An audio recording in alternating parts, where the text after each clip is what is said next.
All right. Isn't that a cool slide? So yeah, my name is Christian. I'm going to be talking about the Nintendo. So I'm from Canada, from Montreal.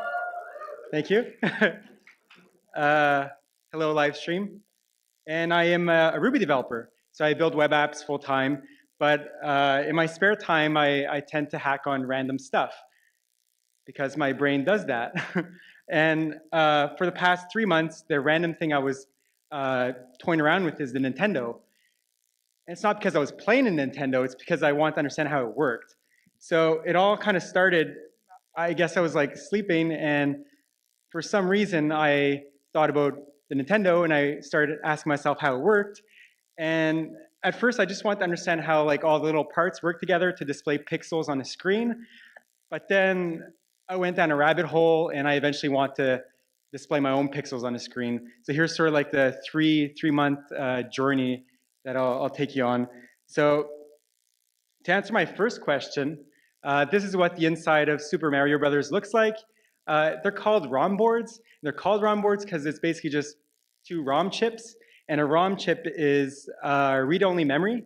So the chip on the right is called the program ROM, and this is basically has like machine code. This is actually like the code for Mario. And on the left side, you have the character ROM. So character ROM is just graphics for the game. So the first thing I did was I wrote a little program to extract the graphics from a ROM file, and it's actually a really fun exercise if you want to do it. It's just it's a very simple binary format, and it's really well documented. It's really fun.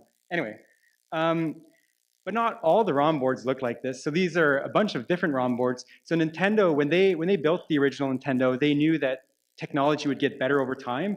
So they made it so that the cartridges could take advantage of this advancement. So I don't know if you're not familiar with the Nintendo.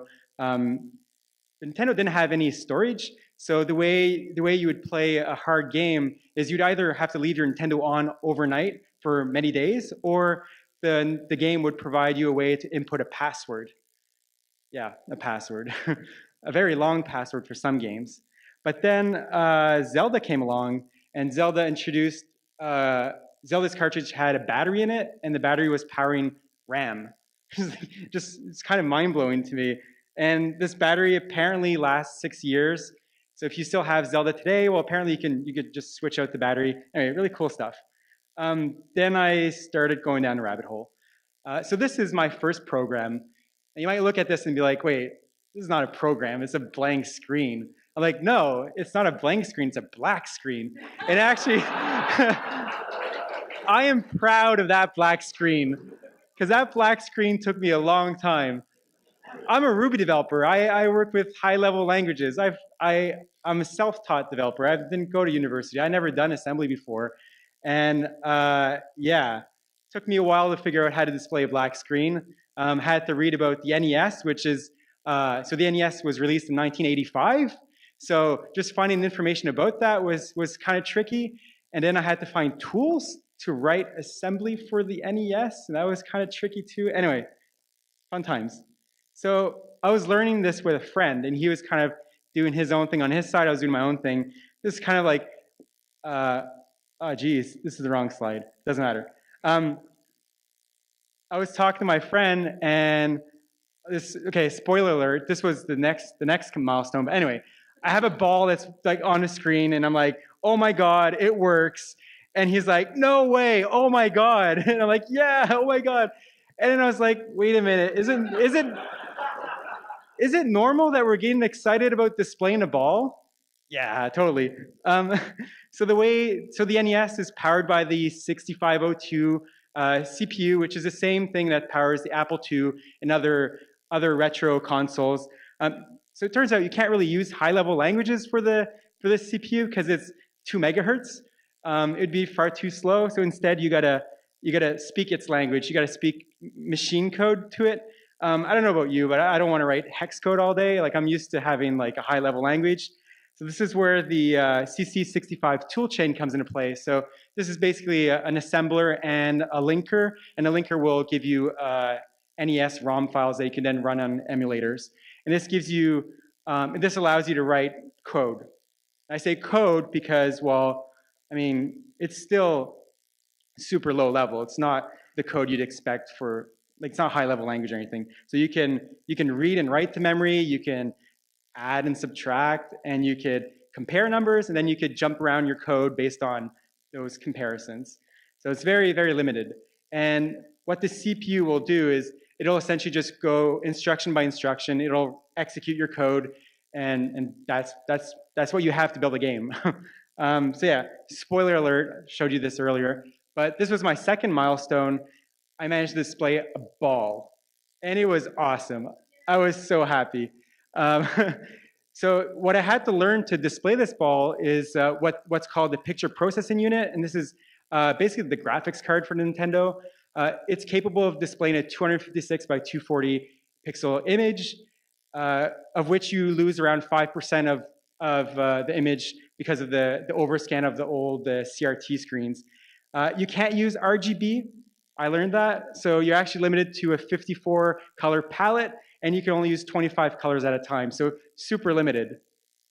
The NES wasn't powerful enough to display, to let you render 1 pixel at a time. So instead, the screen is divided into 8 by 8 tiles. So you can actually control every tile. You have 2 layers. You have a background layer and a sprite layer. And sprites are just 8 by 8 objects with an X, Y coordinates.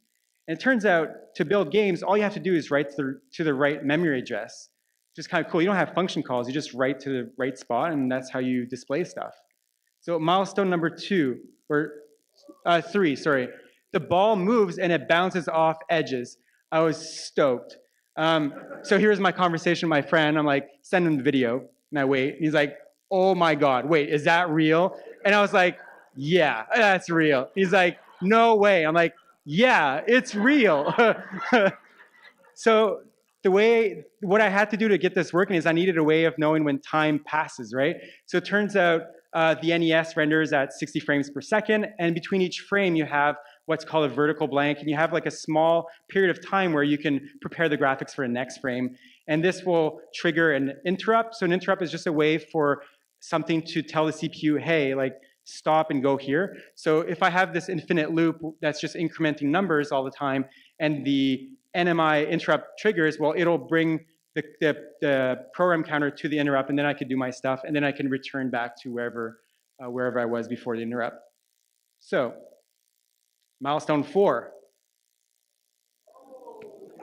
Yes, I learned how to read controller inputs. So it turns out controller inputs are just a special memory address that you can read from, which is pretty awesome. And it turns out the Nintendo only had 8 possible buttons, which fits really well in a byte. So it turns out when you press a button, it just toggles a bit.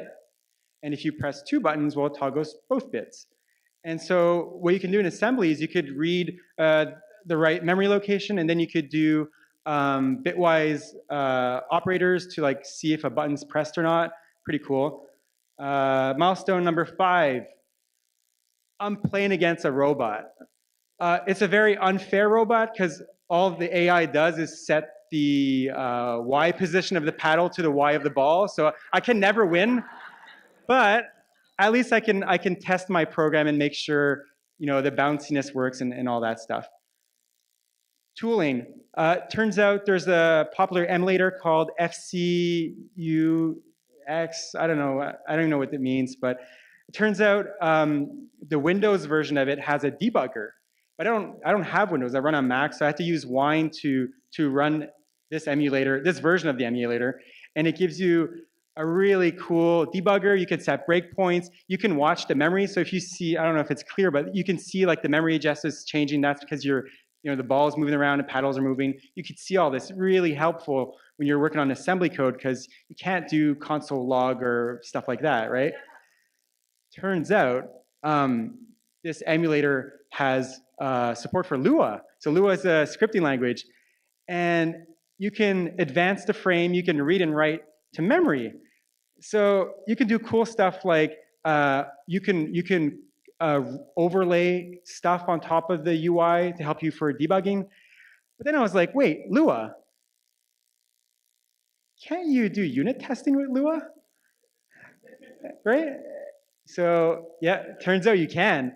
So I wrote some unit tests to make sure my game works, and as I develop it, I can make sure I don't introduce any bugs. So yeah, 2 tests. Yes. All right. So in terms of like resources, there's this really great wiki called NES Dev that basically explains everything about the Nintendo. Um, and I found like learning assembly was really hard to grasp at first. And it turns out Nintendo is really old and there's a whole bunch of different emulators for it and they're all open source. So I ended up finding a Go emulator, and whenever I had troubles understanding how the 6502 assembly worked, well, I just opened up the emulator code and figured it out, kind of read it. So next steps, well, I want to just improve the game, have a title screen. I eventually want to put it on an actual cartridge. I don't know how to do that yet, but I'll figure it out.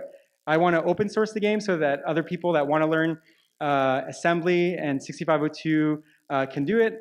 And I'm going to be starting a YouTube channel and really going in depth into how I built this game, really taking the viewers' hands and going step by step on how to build a game like this. So my name is Christian. I hope you like the talk. That was it. Thanks.